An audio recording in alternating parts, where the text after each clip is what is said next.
wanted to talk to you about the most common misconceptions about Demi Colour and Demi Colour correctors. You have dark circles or you have an age spot or something that you're trying to cover and you think you just need one color. Nope.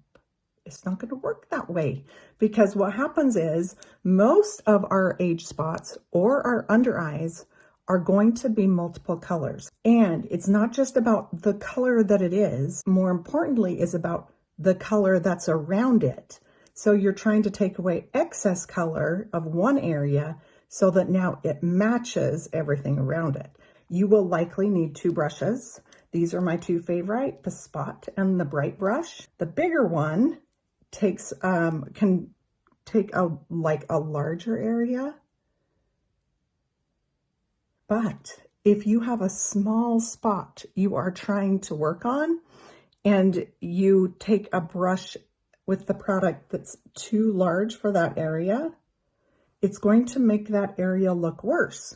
So you've got to match the size of the spot with the correct brush.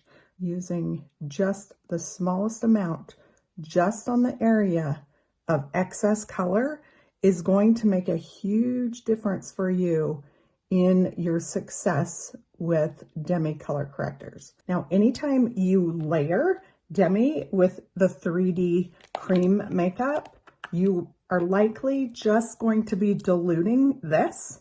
So if you know that your under eyes or a certain spot are not being covered the way that you want with 3D, don't put 3D on that area and just go in with the Demi Color correctors. I promise you, it is worth it. Yes, there's a little bit of a learning curve, but it's so worth it. I have never seen any product work better on under eyes or on age spots or acne than Demi. If you want help picking out colors or a collection that is going to be best for you, send me a message.